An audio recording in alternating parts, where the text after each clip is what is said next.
Olá, família Luz! Hoje o nosso tema será sobre casamento e família.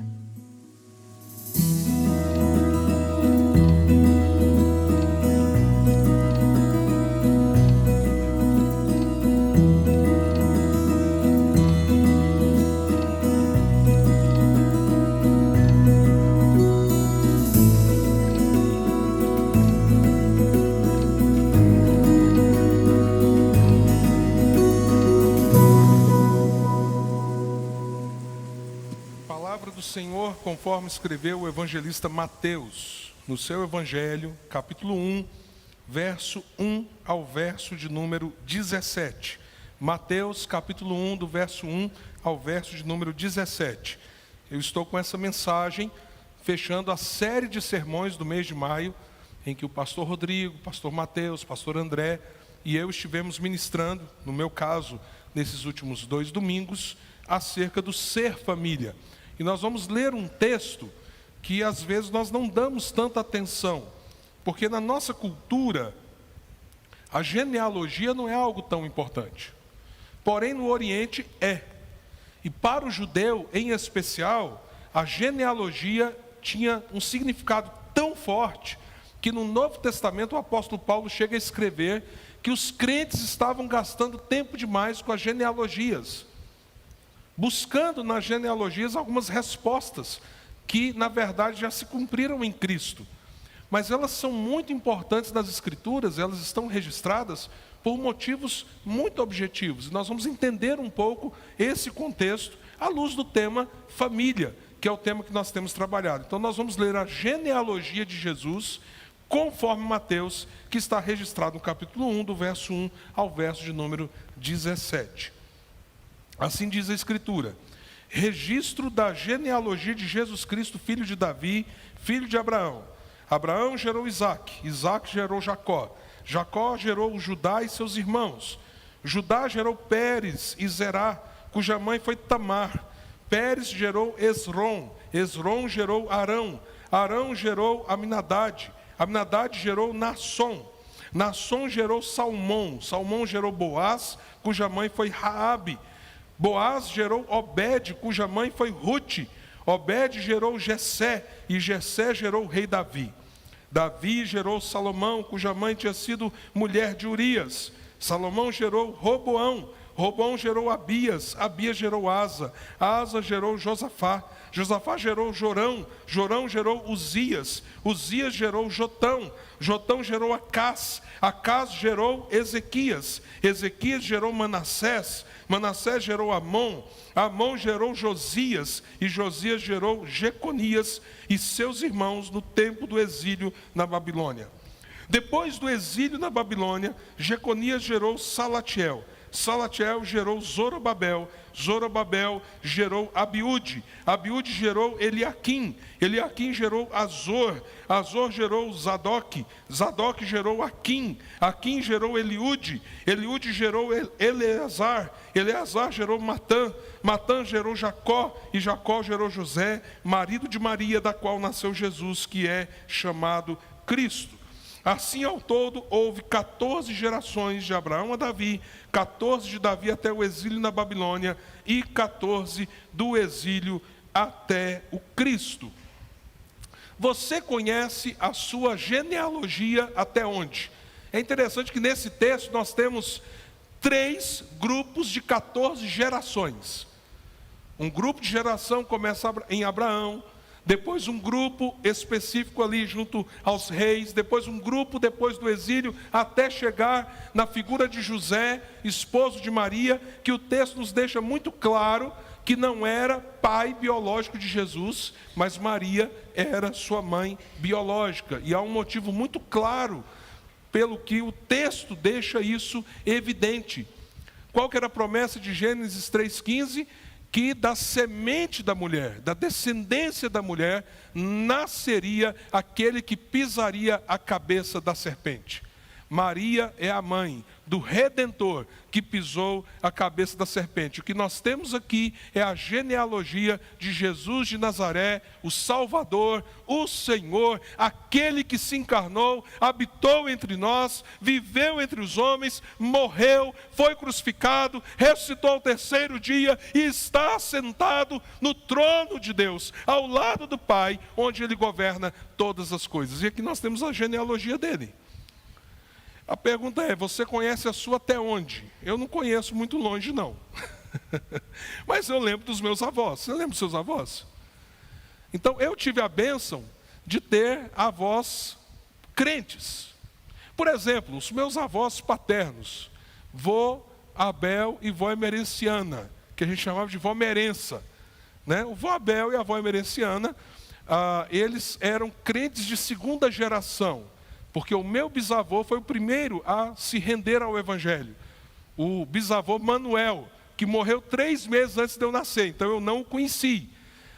Tenho a memória dos meus pais dizerem que ele um dia, ele estava assim, um pouco confuso mentalmente, ele pegou um paletó e a minha mãe estava grávida e disse para minha mãe assim, pega esse menino, põe ele nesse paletó para ele não passar frio. Mas eu não o conheci. O vô Manuel, ele foi o primeiro da família do meu pai a aceitar o Evangelho. Então, o meu avô e a minha avó eram pessoas cristãs. Isso é uma bênção. Louvado seja Deus por isso. Mas isso não os livrou de terem seus problemas conjugais e as suas lutas familiares. No dia que o meu avô e a minha avó comemoraram 65 anos de casado, houve uma festa, um culto de gratidão, e o pastor caiu na besteira de perguntar para os dois o seguinte, o que vocês fizeram? Né? Aquela coisa romântica, né? Como chegar aos 65 anos de casamento? E a minha avó, tadinha, né? No romantismo dela, aquele coração de mulher, né, irmã? Mesmo depois de 65 anos, né? Ela virou e falou assim, pastor, é o amor. É o amor. E aí viraram para o meu avô, aquele homem crente, né, de um testemunho tão bom, e falaram assim, e seu Abel, qual é o segredo de viver 65 anos casados com a mesma mulher? E ele respondeu, eu vim aqui e saí aqui. E eu estava pensando esses dias nessa resposta do meu avô Abel. E agora, já sendo um homem mais maduro, né, o que estava por trás daquela resposta? E eu vou dizer uma coisa para você. Eu vejo uma disfunção no casamento do meu avô e da minha avó. A minha avó queria ouvir do meu avô. É porque eu amo essa mulher. E o meu avô, por mais que ele fosse um homem muito crente, meu avô não era capaz de dar para ela um elogio. Então eles viveram anos e anos em que minha avó sempre esperou ouvir algumas coisas que ela nunca ouviu.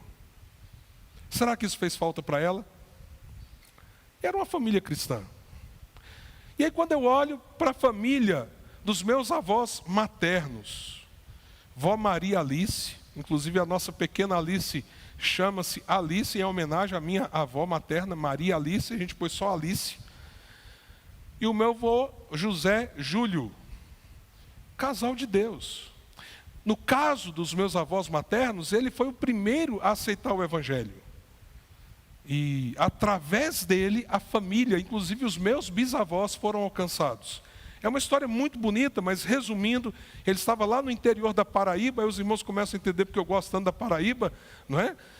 Eles estavam lá, vivendo na região do sertão, e chegou um missionário presbiteriano na cidade, começou a pregar o Evangelho nas casas, e um líder religioso da cidade falou assim, vocês não vão no lugar que aqueles crentes estão não.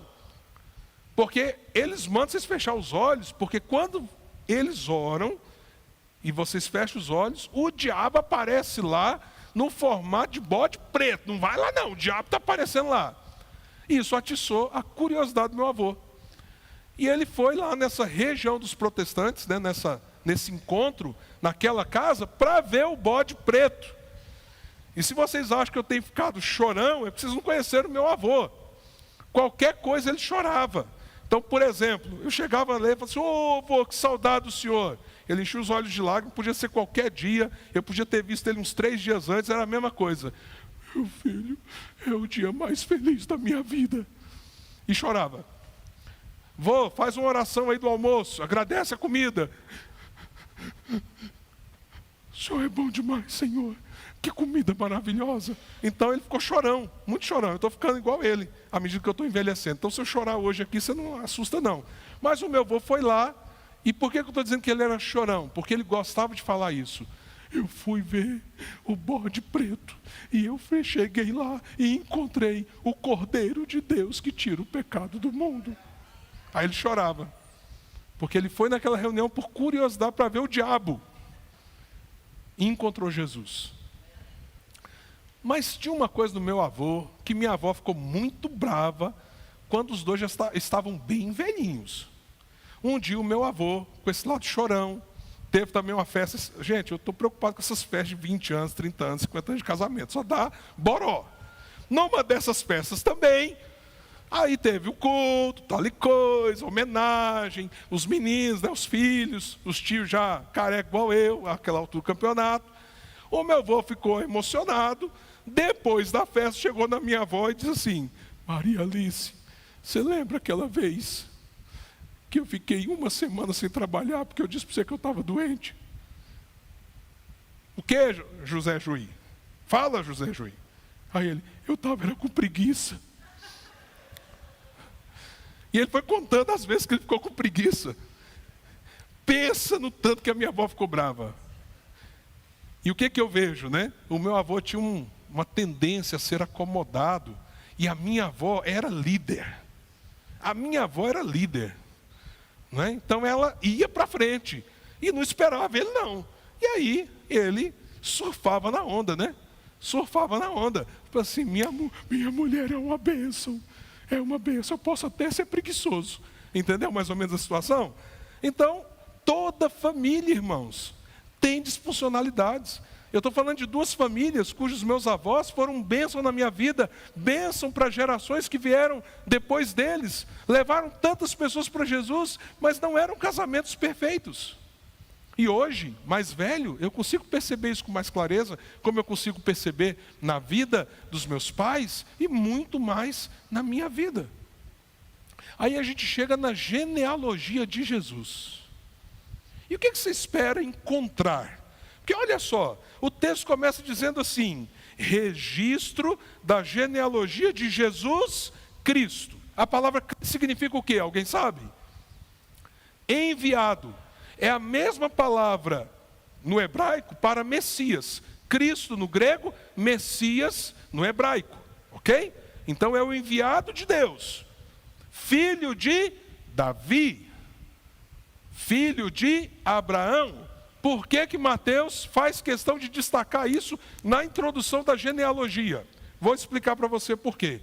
Porque ele está falando para judeus. E os judeus tinham todo o arcabouço de conhecimento de que o Messias seria descendente de Abraão, seria filho de Abraão, o descendente seria filho de Davi. Como Mateus escreve o evangelho para os judeus, ele começa a genealogia em Abraão, inclusive começa dizendo: esse Jesus Cristo é filho de Abraão, é filho de Davi, ele é o Messias prometido. Então o que você espera encontrar na raiz familiar do Messias? O que você espera? Porque o Cristo, o Messias, ele é único. Quando Jesus se revela a nós, o Evangelho de João diz o seguinte, que nós vimos a sua glória, glória como o unigênito Filho do Pai. Então, ele não é apenas um enviado, como outros foram enviados. Ele é, nesse sentido, um enviado único, porque é o único que desceu dos céus, que existia antes da sua concepção. Ele é o cumprimento de todas as profecias do Velho Testamento. Todos os outros que foram enviados antes, ou que sejam enviados depois, são apenas uma sombra de quem ele é. O autor aos Hebreus nos diz que ele é maior do que os anjos. 1 João capítulo 1, ali na introdução daquela epístola, João diz o que os nossos olhos viram, o que os nossos ouvidos ouviram, o que as nossas mãos apalparam sobre ao Filho de Deus, o Filho do homem. E aí quando a Bíblia diz, não há um justo sequer sobre a terra, isso inclui a mim, inclui a você, inclui os nossos filhos, inclui todas as gerações, mas há um único justo que pisou na terra, Jesus o Cristo. Então o que a gente espera da genealogia dele? E aí a gente tem algumas surpresas. Irmãos, eu poderia pregar várias semanas em cima desse texto. Eu não vou fazer isso. Eu vou trazer uma mensagem pontual hoje. Mas se você puder, enquanto você estava ouvindo, o que o pastor vai falar? Não tem nada para falar nessa genealogia. Fulano gerou fulano, Beltrano gerou Beltrano. O que o pastor vai pregar nessa noite? Eu vim aqui para ouvir uma palavra edificante para mim. Ô infeliz, antes de você pensar assim, deixa eu te falar uma coisa. Tem coisa nessa genealogia aqui que você não tem ideia. Há verdades aqui muito poderosas. Eu vou só trabalhar algumas por causa do tempo. E essas eu vou trabalhar na perspectiva, quando a gente pensa como Deus lida com as famílias. Porque cada um que vai gerando o outro, por trás tem o quê? Uma história familiar. E aí a gente descobre sim, não existe família perfeita. Existiu uma original e essa pecou. E ela não manteve essa originalidade. E de lá para cá, quantas famílias perfeitas apareceram na face da terra? Nenhuma. Apareceu um homem perfeito. Mas família perfeita? Nem a própria família de Jesus. Nem a própria família de Jesus. Muito menos a sua descendência. E eu queria que você prestasse atenção, pelo menos aqui em 3 grupos que a gente pode qualificar de famílias que estão dentro dessa genealogia. Esse primeiro grupo são as famílias que, apesar das suas imperfeições, das suas falhas, essas famílias responderam a um chamado dado por Deus. Se nós temos essa genealogia, é porque teve gente pecadora, gente com problemas, gente com as suas situações mais adversas, mas que uma vez que elas foram chamadas, elas responderam ao chamado de Deus. E a primeira dessas pessoas é Abraão. Eu não sei se você lembra, mas Gênesis capítulo 1, criação, capítulo 2, criação, capítulo 3, queda, capítulo 6, dilúvio, depois nós temos ali a Torre de Babel, e de repente a Bíblia diz assim, houve um homem chamado por Deus, cujo nome era Abraão. Ele saiu de onde? Ur dos Caldeus. E Deus disse assim, sai da sua terra, da sua parentela, eu vou te levar para uma terra que você não conhece, eu farei de você uma grande descendência, Abraão. E as famílias da terra serão benditas por causa de você. Você faz parte de uma família, não faz? As bênçãos sobre você são oriundas daquele ramo chamado Abraão. Porque ele é o pai, não apenas daqueles que possuem o seu DNA, a sua genética. A Bíblia diz que Abraão é o pai de todos aqueles que creem. Mas ele também abençoou todas as nações da terra, porque dele vem a semente do Cristo, do Messias. E o que ele fez? Lá atrás, ele ouviu o chamado de Deus, ele respondeu ao chamado de Deus. Assim foi com Isaac, que é um outro exemplo, está aí no verso 2, o filho dele, que é descendente de Jesus de Nazaré. Jacó, cujo nome significa trapaceiro, mas que teve o seu nome mudado, transformado por um chamado de Deus. Você é chamado de Jacó, mas a partir de agora você será Israel. O nome de Israel provém do trapaceiro Jacó. Então, a genealogia de Jesus está repleta de nomes de pessoas que, não obstante seus pecados, seus desafios, suas incongruências, Elas responderam a um chamado da parte de Deus. Podemos citar Davi, que se classifica também aqui em alguns outros critérios. Mas ele amava a Deus. Ele era um poeta, um compositor, ele era um pastor de ovelhas, ele já cantava ao Senhor. Os seus primeiros salmos nascem onde, irmãos? Os primeiros salmos de Davi nascem lá no campo. O Senhor é o meu pastor e nada me faltará. Tu me guias por verdes pastos. Guia-me pelas veredas da justiça por amor do teu nome. Ainda que eu passe pelo vale da sombra da morte, até ali, Senhor, haverá de me guiar a tua mão. Porque tu estás comigo, o teu cajado e a tua vara me consolam. Essas palavras são de onde? De um pastor de ovelhas, mas que aceita o chamado de Deus. E se torna o maior rei da história de Israel. Deus tem chamado famílias. Não só aquelas que estão na genealogia de Jesus. Deus tem chamado famílias. E a pergunta é, você tem respondido como família ao chamado de Deus? Nenhuma dessas pessoas foram perfeitas. A Bíblia faz questão de, inclusive, citar alguns pecados nominais. Exemplo, Abraão deixou a sua mulher vulnerável. Ele desce para o Egito, e Sara era uma mulher muito bonita, e ao invés de protegê-la, ele fala assim, você vai dizer que você é minha irmã. Eu vou dizer uma coisa, talvez você não saiba. Mas no original, o texto nos mostra que Faraó toma Sara por mulher. E Deus desce o sarrafo em Faraó. E Faraó descobre que Deus está descendo a vara nele, porque ele tomou a mulher de Abraão. Abraão era servo dele. E o que o Faraó diz? Como você faz isso comigo? Então, apesar dos erros, dos pecados, Deus chamou aquela família, e aquela família respondeu ao chamado do Senhor. Porque esse mesmo Abraão, velho, com um filho aos 17 anos, o único filho nesse sentido da promessa de Deus, porque ele tinha tido um outro filho, Ismael, que Deus falou para ele, aparta Ismael com a sua serva, a serva da sua esposa.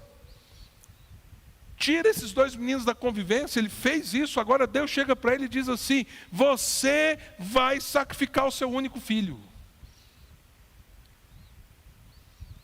E nós sabemos, que texto tremendo, irmãos.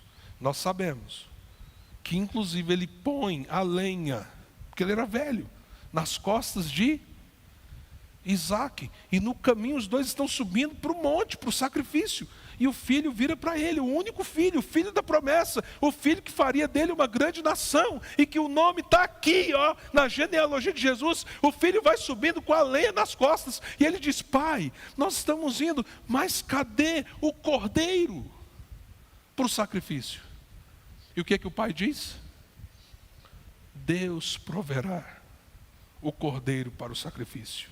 E quando nós lemos Hebreus, a Bíblia diz que ele cria que se fosse necessário ele matar o filho, Deus o ressuscitaria, porque Deus iria cumprir a promessa. Famílias que respondem quando Deus chama. Famílias imperfeitas, famílias com seus problemas, famílias com seus pecados, mas famílias que respondem. E se você olhar, nós temos na genealogia o rei Josafá, o rei Ezequias, o rei Josias, reis que dentro do seu ambiente familiar e que geraram descendência até chegar no Cristo, foram reis avivalistas. Reis que Deus usou profundamente. Meu amado, minha amada, Deus tem chamado sua família. Que bênção. Responda. Porque talvez você não tenha ideia do que Deus está querendo fazer através de você e da sua casa. Mas nós temos aqui também famílias que não podiam apesar de impedir o projeto de Deus, o chamado de Deus. Há algumas situações muito complicadas nessa genealogia. Por exemplo, Abraão gerou quem? Isaac. Isaac gerou Jacó. E aí na genealogia diz o quê? Que Jacó gerou? Jacó gerou um bando de gente. Mas que está na genealogia quem? Judá. Judá. Por que Jesus é o leão da tribo de Judá? Porque Jesus é da descendência da tribo de Judá. Do braço do clã de Judá. Olha que coisa interessante, né? Então não esquece isso aí não, viu? Vai que você cai aí num quiz cristão, que não tem mais gincana, mas tem quiz. Né? Eu já disse isso aqui algumas vezes. Vai que você cai lá, você já sabe. Jesus, dos filhos de Jacó, quem deu descendência a Jesus? Judá. Mas através de quem? Através de uma mulher chamada Tamar. E Judá, olha só o que diz o texto, não é? Judá gerou Pérez e Zerá. Por que tem os dois nomes aqui? Porque aqui há uma situação muito atípica. O primogênito tinha uma série de privilégios no Velho Testamento, lembram disso? O Zerá pôs a mãozinha para fora. E aí até amarraram um cordão na mãozinha dele. Mas o Pérez saiu primeiro. E aí aqui o texto diz que esses dois gêmeos, então, né, Judá de Tamar gerou Pérez e Zerá. Mas quem deu a genealogia a Jesus? Quem é antepassado de Jesus? Pérez. Mas a grande pergunta é, mas quem foi Tamar? Essa história está contada em Gênesis 38. É muito complexa. Porque o Judá já pisou na bola, saindo da família da aliança, buscando casamento fora, e o negócio dá problema, ele tem um filho, 2 filhos, 3 filhos, e aí o filho mais velho casa com a tal da Tamar, o homem morre, aí depois o segundo casa e morre, o terceiro, Judá já não está querendo, acho que ele até esqueceu dessa mulher, não lembrou mais dela, e essa mulher cria um estratagema, uma situação. Resultado, depois você lê Gênesis 38 para você entender. A situação complica. Judá acaba na cama com Tamar. E engravida essa mulher desses meninos. Inclusive ele acha que era uma prostituta que ele tinha tido relações com ela. Quando ele manda matar Tamar, Tamar está grávida, mata essa mulher, queima essa mulher. Aí ela falou assim, o dono dessas coisas aqui foi que me engravidou. Quando foi ver, foram as coisas que Judá teve que deixar para ela, pensando que era uma prostituta. História cabulosa, né? Já pensou? Genealogia do Jean. O seu Manel gerou o José, que veio da Maria. Maria era nora do Manuel. E o Manuel engravidou Maria e queria queimar ela. Você queria isso na sua história? É a genealogia de Jesus. O que a gente aprende com isso? Meus irmãos, talvez você tenha na sua história coisas escabrosas, talvez hajam coisas na sua família que você nem gosta de lembrar. Elas são até vergonhosas. Eu estou discipulando 2 pastores lá na Paraíba. Um deles, chama Léo, ele é filho de uma família grande. Inclusive ele fala assim para mim, Jean, é o seguinte, a família tem um bebê. Compra fralda descartável, lencinho, tal e coisa, cheio de cheirinho, roupinha bonitinha, saída da maternidade. Vem o segundo, já cai um pouquinho o padrão. Vem o terceiro, já não tem quase mais nada daquilo. Ele é o 19º filho. Aí ele diz assim, o que você acha que sobrou para mim? Vários irmãos dele morreram num ambiente de violência em Belo Horizonte. O pai dele era violento com a mãe. Essa é a história do Léo. Não é uma história bonita. É uma história dura. Já pensou se você tivesse vivido na pele do Léo quando você era criança? Mas há uma coisa que a gente aprende quando a gente vê uma história de um Judá e Tamar. Ou quando a gente vê hoje uma história de um Léo que foi resgatado pelo Evangelho. Nada e ninguém pode impedir os desígnios eternos de Deus. Eu vou repetir para você: nada e ninguém pode impedir os desígnios eternos de Deus. Dessa tragédia descende o Messias. Mas não é só essa não. Você lembra de Salomão? A gente acha bonito, né? Salomão, um homem tão sábio, um homem que Deus usou, não é? E a gente esquece dos capítulos ruins dele, mas talvez uma coisa que a gente não para lembrar: Salomão, filho de Davi, que se tornou rei no ápice do poder de Israel como nação. Ele era filho de quem? Além de Davi, quem era a mãe dele? Aí a gente vai ler a palavra de Deus e a gente descobre o seguinte: Davi roubou a mulher de outro homem, de um homem que era fiel a ele. Davi projetou o assassinato desse homem e tomou essa mulher, Betseba. Nós sabemos que o filho que nasceu daquela relação, o primeiro filho, ele morre. Nós temos um relato de como Davi sofre e geme até o menino morrer. Quando o menino morre, ele se levanta, se ergue do pó, e todo mundo fala: mas agora você estava tão mal, agora que o menino morreu você está melhor. Ele fala: não, eu sei que um dia eu o verei, um dia eu me encontrarei com ele. Mas talvez o que você não parou para ver na Bíblia é que Davi e Betseba tiveram outro filho, e o nome dele é Salomão, e é Salomão que sobe ao trono, mesmo não sendo o filho primogênito de Davi. E não só isso, é de Salomão que vem a descendência de Jesus.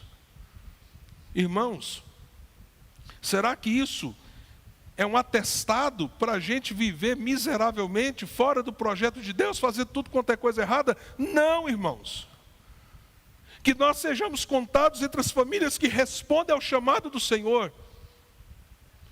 Mas isso nos mostra que nós não devemos ficar lambendo as feridas e nem nos desesperar com tudo aquilo que foge do nosso projeto, do nosso plano, do nosso propósito, do nosso querer. Como eu disse, eu venho de uma família cujos avós maternos e paternos são pessoas de fé, pessoas crentes, com seus problemas, com seus pecados. Eu venho de um casal de pessoas crentes. Já contei algumas vezes aqui na igreja que hoje para mim tem muito significado a narrativa da minha mãe de que quando eu era um bebê, e se você não me conheceu magro, é porque você não me viu quando eu era um bebê, com 2,7 kg, né? Lábio leporino, aquela coisinha, né? Aquele menininho raquítico, doente, e que meu pai orava à beira do berço. E se eu ficasse ruim, ele adoecia. Que privilégio! Então toda a minha cosmovisão, eu nasci, né? Eu costumo dizer que eu sou presbiteriano muito antes de ser crente. É possível, pastor? É. Às vezes você está aqui, irmão, você é um bom presbiteriano, mas falta você se converter. Porque as coisas não são equivalentes não, tá? Você tem que render a vida a Jesus. Então, eu nasci num lar presbiteriano, 3 dias de idade. Tá vendo? Eu sou crente raiz, irmãos. Eu não sou crente Nutella, não. Por que eu sou crente raiz? 3 dias. Esse negócio de passa a vacina dos 3 meses, dos 5 meses, dos 7 meses, dos 8 meses, quase um ano. Aí vem o primeiro culto na igreja, 1 ano e meio o menino. Não, eu fui com 3 dias. Isso não é vantagem não, irmãos. Isso é loucura. Faz isso não. Não espera 1 ano e meio, mas também seja sábio. Traz quando tiver mais arrumadinho, né, mais seguro, não é verdade? Mas eu tive que aceitar Jesus na minha carreira cristã. Então toda a minha concepção, já que eu nasci num lar cristão, conheço a palavra de Deus desde a minha tenra infância, tudo foi construído na minha vida com a seguinte perspectiva: vou casar com uma única mulher. E eu vou morrer do lado dela. É a história dos meus pais, dos meus avós, mas não é a minha história. Quem me conhece há mais tempo sabe que eu passei por um divórcio. E eu me lembro que há mais ou menos 11 anos e meio atrás, eu estava na Praça do Avião, depois de pregar num culto como esse. Uma noite que eu fui subir ao púlpito, eu estava arrasado, quebrado. E eu falei, Senhor, tem misericórdia de mim, porque se eu subir hoje, como que eu vou fazer? O Senhor não tem forças. E o Senhor me revestiu de força. Eu subi, eu preguei naquele domingo, há 11 anos e meio atrás. E eu saí encorajado, mas quando eu cheguei em casa, eu fui do céu para o inferno, porque houve uma situação muito difícil. E eu lembro que eu saí de casa naquela noite pensando, esse casamento vai acabar. E eu dizia para mim mesmo, eu não vou ser um pastor se eu passar por um divórcio. Não vou, eu largo o ministério. Ao mesmo tempo eu pensava, mas Senhor, o Senhor me chamou para ser pastor. E quando eu dei uma saída daquele ambiente, eu parei o carro a 200 metros de casa. E eu comecei a falar assim, Senhor, como que vai ser? Senhor, como que vai ser? Meus filhos, minha esposa, Senhor, Senhor. E me vi a cara de alguns de vocês, que naquela época eram novos na fé, e me vi os meninos do Peru, a gente tinha um projeto no Peru, falei assim, Senhor, vai acabar tudo, vai acabar tudo. E naquele domingo, naquela situação, dentro de um quadro que eu nunca projetei para a minha vida, eu nunca quis, Deus falou comigo, rapaz, você não está dando conta nem de você. Você quer dar conta da sua mulher? Você quer dar conta dos seus filhos? Você quer dar conta do seu rebanho? O rebanho é seu? Eles são seus? Você está achando que você é a salvação para as crianças do Peru? E outra coisa, o ministério é seu? Ah, você não vai ser mais pastor. Porque tudo está saindo da lógica que você entende ser a melhor. Então você não vai ser mais pastor. Ah, é seu o ministério, né? Você não dá conta nem de você. E naquela noite, houve uma virada de chave. Porque eu vi uma coisa, irmãos. Eu estava tomado pelo orgulho. Eu estava achando que eu estava fazendo algo para Deus, mas eu estava lançando todas as coisas nas minhas costas, querendo ser um super-homem, uma super-pessoa, um super-pastor, um super-marido, um super-pai, quando nem um crente eu estava conseguindo ser, porque eu estava idolatrando algumas coisas, e Deus teve que dizer, chega.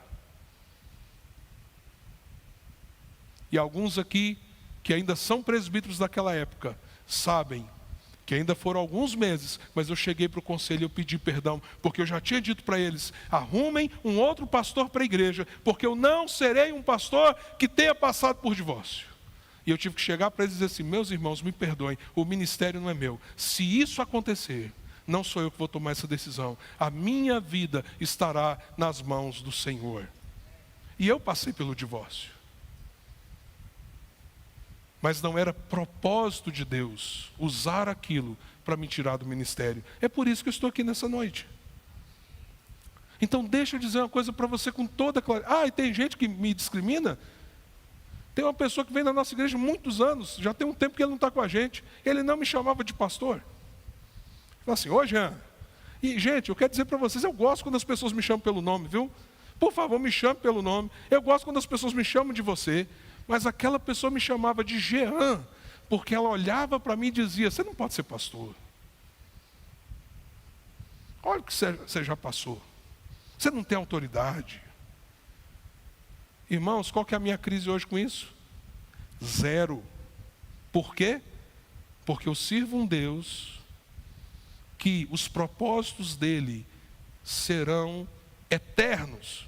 Se Ele quiser me tirar, Ele tira agora, nesse exato momento do ministério. Se Ele quiser que eu continue, é Ele que manda. Não sou eu, não é você, não é ninguém. O que eu tenho que ser é quebrantado, dizer assim: Senhor, está aqui minha vida imperfeita, minha história imperfeita. Tem tanta coisa que eu queria que fosse diferente, mas o Senhor é Deus.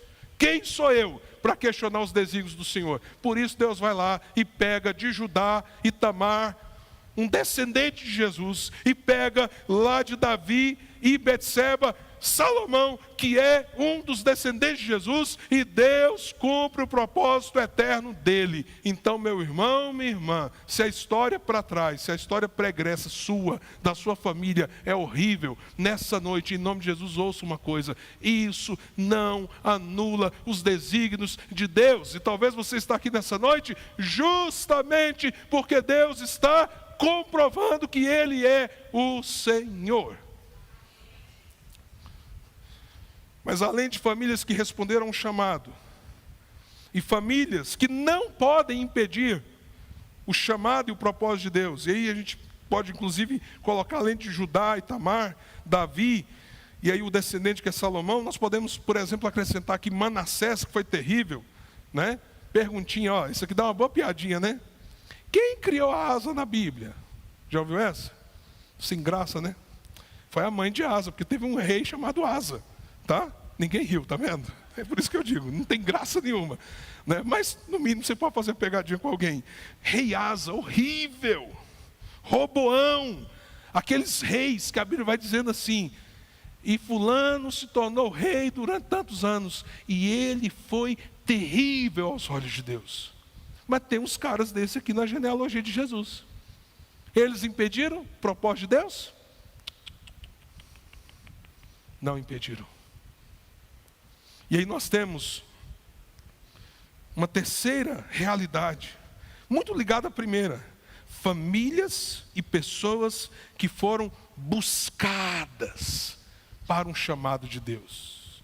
Elas não só responderam, Deus foi lá, na miséria, na situação, pegou alguém que tinha tudo para não ser, mas se tornou. E em especial nessa genealogia se destacam as mulheres. As 5 mulheres citadas nessa genealogia, eu já falei de Tamar. Mas a genealogia, por exemplo, cita, o que é raro, viu, irmãos? Raro. As genealogias judaicas não citavam as mulheres, mas Mateus faz questão de citar algumas. E ele cita essas mulheres, por exemplo, ele cita Raabe. Quem foi Raabe, irmãos? Raabe foi uma prostituta que morava na cidade de Jericó. Que quando os espias foram lá, ela acolheu os espias e creu no Deus de Israel. O texto da palavra nos diz que Raabe está na descendência de Jesus, porque ela com seu marido geraram Boaz. Mas logo depois, o texto também fala que de Boaz, Deus então levanta uma mulher chamada, ou na verdade, Deus levanta Boaz. Mas há uma outra mulher que entra na genealogia, que é Ruth, que casa com Boaz, filho de Raabe. Raabe que foi prostituta. E quem é Ruth, irmãos? Ruth é uma mulher que vem de um povo amaldiçoado. Vocês lembram lá, né, os amonitas e moabitas, eles eram descendentes de Ló. Eles foram gerados a partir do incesto das filhas de Ló com o pai. Elas achavam assim: nós não vamos ter descendentes. E elas então embriagaram o pai, tiveram relações com o pai, nasceram então os moabitas e os amonitas, e Deus amaldiçoou esses 2 grupos étnicos. Pois Ruth era uma moabita. E o que Deus faz? Dá como esposo para Ruth Boaz. E desse casamento tão improvável, de gente que talvez nós nunca imaginássemos que Deus poderia trazer para a família da aliança, Ruth gera Obed. E Obed é avô do rei Davi. Isso é algo extraordinário. Primeiro, porque ao olhar para isso nós vemos que essa ideia de que a Bíblia é machista, não é? A Bíblia apoia o machismo, que essa ideia é uma ideia muito equivocada, porque o nosso Deus é um Deus que tem agido na história e resgatado e usado mulheres de forma tremenda. Entre elas, Débora, Esther e tantas outras personagens, mas aqui na genealogia de Jesus, a Escritura faz questão de mostrar que Deus resgatou uma prostituta. E no casamento dela, deu um filho que se tornou alguém que está na descendência de Jesus. Deus resgatou uma moabita, amaldiçoada, mas que temeu ao Senhor e que foi resgatada inclusive por Boaz, e ela teve um filho chamado Obed, e ela não tinha ideia do que Deus estava fazendo através daquele casamento, porque daquela geração nasceria Davi, de Davi viria o rei dos reis. Talvez você tinha tudo, ou tem tudo, para dar errado. Talvez a sua família tem muitas complicações. Talvez a sua casa está cheia de histórias, as quais você tem vergonha. Talvez você individualmente tinha tudo para dar errado. Mas nessa noite, quando você olha para a genealogia de Jesus, você vê que Deus tira gente como você, resgata, porque Ele deseja usar você, a sua descendência, no propósito histórico que Ele tem. Isso é tremendo, tremendo. Então nós precisamos ser famílias que respondem ao chamado de Deus. Famílias que entendem que nós não podemos impedir, e mesmo as tragédias da nossa família não podem impedir o projeto de Deus. E nós temos que perceber que muitas vezes nossa família existe porque Deus buscou você lá onde ninguém te encontraria, mas Ele viu você, Ele amou você e Ele trouxe você para a glória dEle. Todas essas famílias que estão aqui atrás de Jesus, porque são os descendentes de Jesus, de alguma forma, eles cumprem esse propósito histórico, conscientes ou inconscientes. Mas preste atenção, eu estou concluindo essa palavra nessa noite. Nós não somos a descendência do Messias. Nós somos a ascendência do Messias.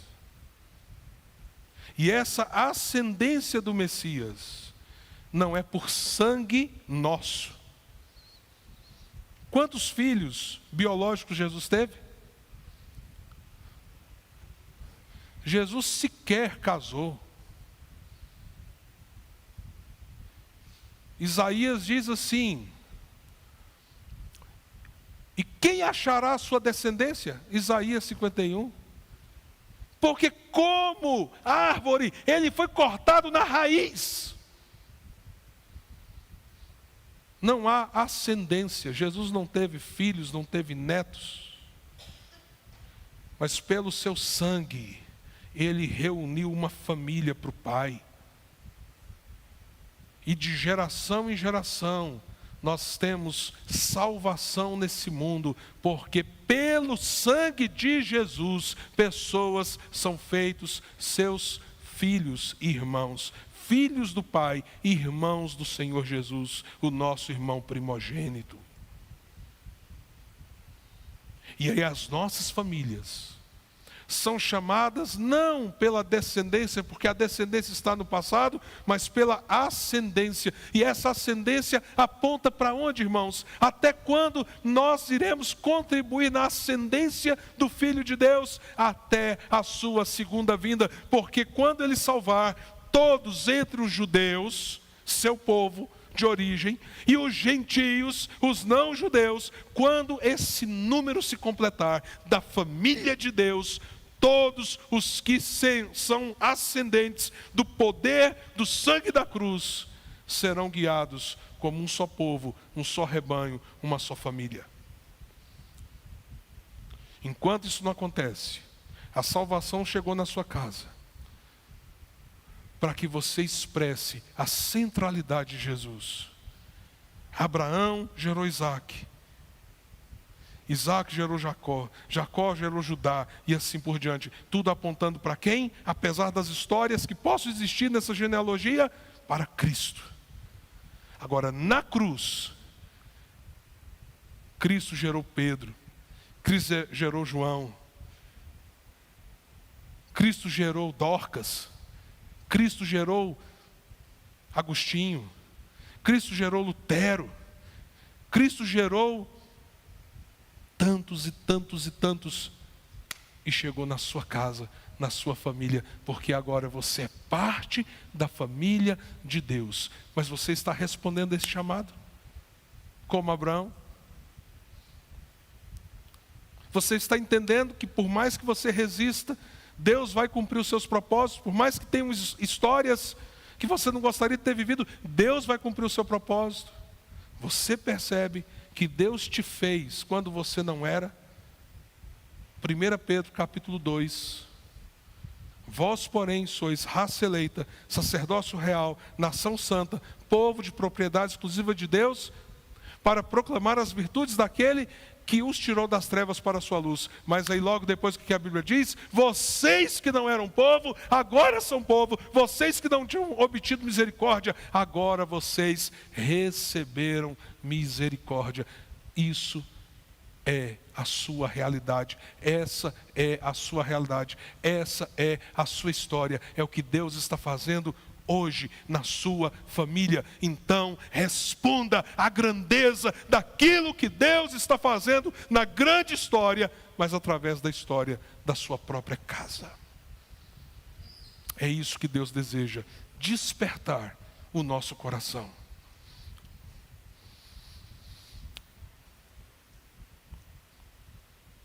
Tem gente aqui ferida com a própria história.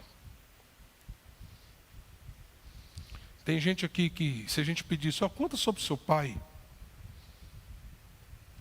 muita dor, muito sofrimento viria à tona. Ou como foi com a sua mãe? Tem gente aqui que na sua história pessoal há tanta coisa ruim. Louvado seja Deus, porque maior do que tudo isso é a graça e a salvação dele.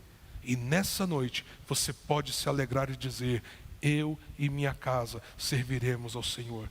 Pastor, eu tenho um filho que está longe do Evangelho. Eu tenho 3. Quem pode frustrar os planos de Deus? Então nós temos que dobrar o joelho e orar. E clamar e dizer: Senhor,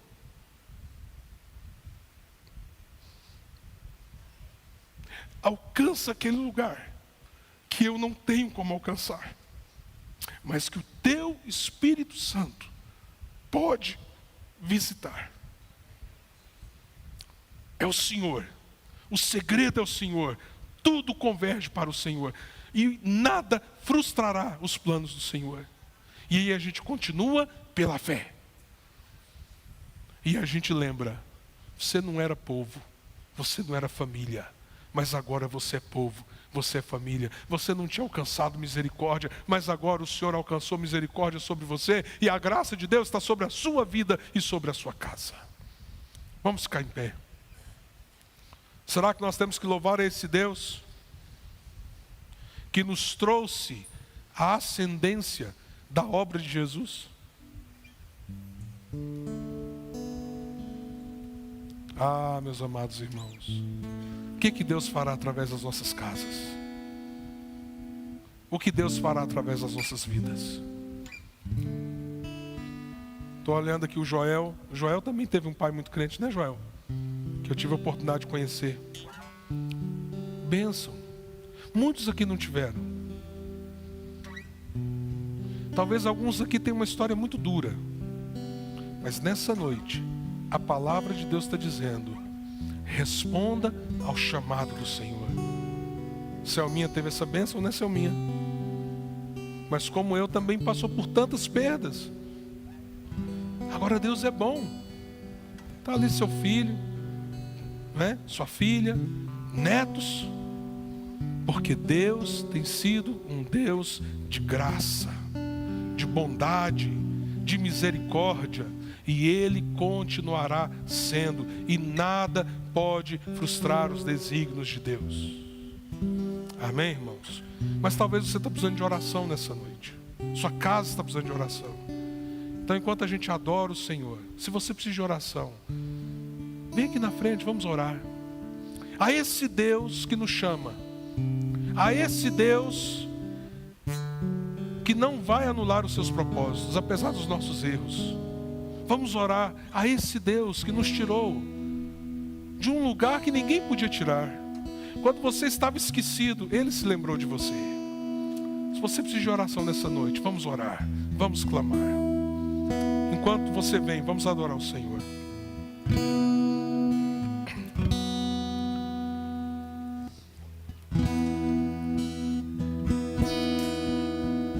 Seu sangue leva-me além, para todas as alturas, onde ouço a tua voz, fala de tua justiça pela minha vida. Aleluia. Jesus, esse é o teu sangue.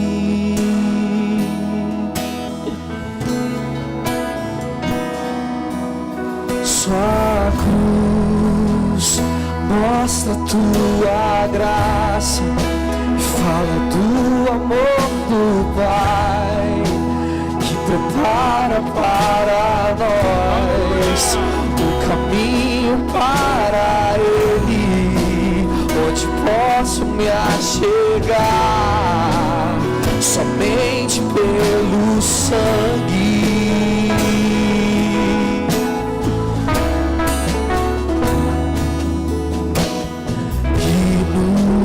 Lava dos pecados, que nos traz restauração. Nada além do sangue, nada além do sangue de Jesus,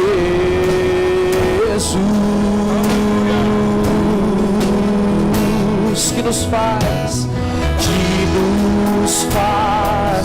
brancos como a neve, aceitos como amigos de Deus.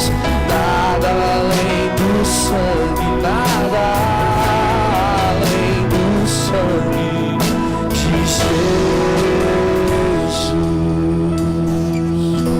Meus amados, talvez você que veio aqui nessa noite, pastor, mas como é que está a sua vida? O senhor disse que passou por um divórcio. O senhor disse que tem 3 filhos que o senhor sente que o coração deles está afastado do Senhor. Eu estou 11 dias fora de casa. Amanhã de manhã eu pego um avião para encontrar com a Nair, minha esposa, e com a minha filha Alice. Eu só tenho gratidão ao Senhor. E eu amo os filhos que talvez o coração esteja endurecido. Eu os amo muito mais do que eles podem pensar. E eu tenho um Deus que pode fazer o que eu não posso fazer. Vamos cantar Eu Sou Livre.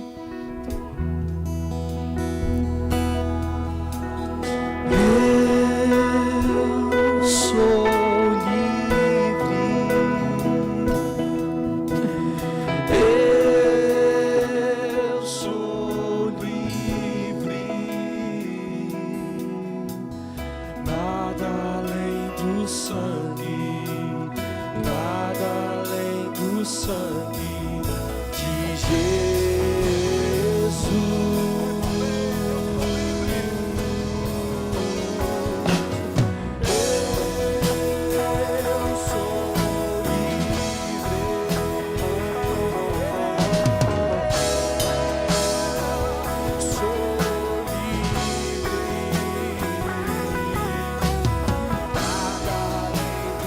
sangue, nada de Jesus.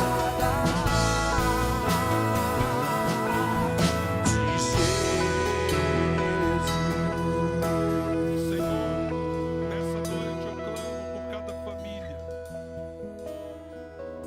que se faz representada aqui nessa noite. Nós te louvamos porque o Senhor nos chama. E nós nessa noite podemos responder dizendo: Senhor, aqui está a minha vida, aqui está a minha casa. Ó Deus, e apesar de coisas e histórias e problemas e lutas que estejam no passado, os propósitos do Senhor se cumprirão. Então que o Senhor nos dê fé, nos dê firmeza, nos dê coragem, nos dê ousadia.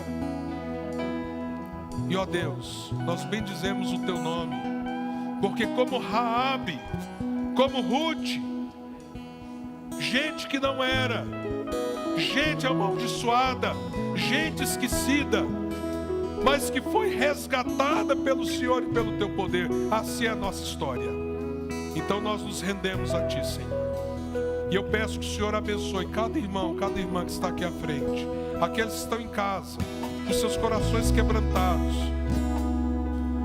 para que o Senhor derrame nessa noite unção, graça do teu trono, e traga, ó Deus, solução para aquilo que nós não temos como resolver. Que o Senhor seja agradecido e que, ó Deus, possamos testemunhar a nossa casa rendida ao Senhor. É a nossa oração em nome do Senhor Jesus. Amém. E agora, meus amados irmãos, que a graça do nosso Senhor e Salvador Jesus Cristo, o amor de Deus, o nosso Pai, e as ternas consolações do Espírito Santo estejam sobre todos vocês, sobre todo o povo de Deus, não apenas hoje, mas para sempre. Maranata. Aleluia. Dá um abraço quem está perto de você.